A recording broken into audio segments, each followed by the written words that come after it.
Hey guys, Reed and Ellis here. I want to talk about how we can utilize tools like this to not only mobilize our tissues, which is classically known of how to do, but also how we may be able to prepare our body for better movement. So using these tools all depends on your intent. Yes, we can mobilize tissues or make them down-regulated or relax them. We can also excite tissues or up-regulate them, perhaps facilitating better movement. So let's talk about the first one, mobility. How foam rolling and self-myofascial release is classically known.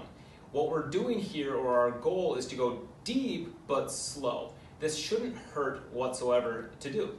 First thing I want to talk about when using a foam roller or mobility ball for the intent of mobility or relaxation, down regulation, is that this should not hurt. We want it to be tender, sure, but very, very tolerable.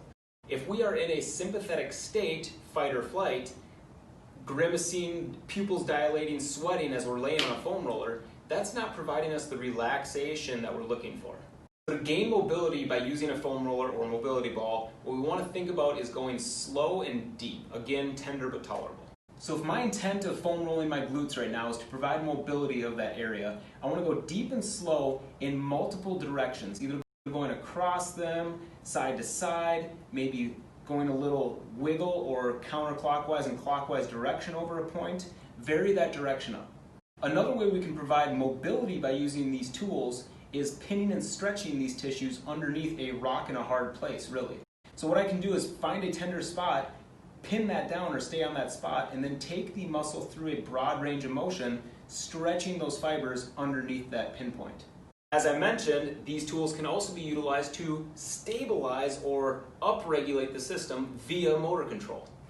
So what we're thinking by utilizing these tools to prime the nervous system is exciting our nervous system or almost bringing it into that fight or flight state. We are going to do this by going fast but very light pressure over these tools. Let's say I want to upregulate my quads. Maybe I've got a workout coming up or a race or something like that very soon. I want to make sure that my quads are engaged as much as possible. What we want to think about is rolling over these quads very fast, but also very, very light.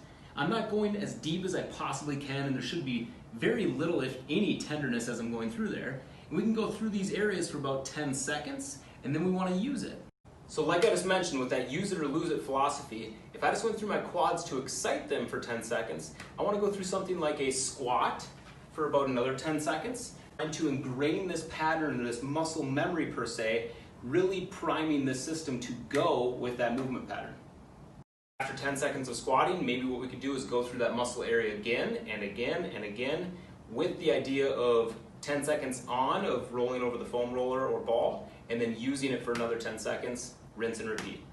So hopefully that lets you guys know a couple other ways that we can utilize tools like this, not only to provide mobility, which is a great benefit of using these, but also potentially to prime that nervous system or prime our bodies for more movement.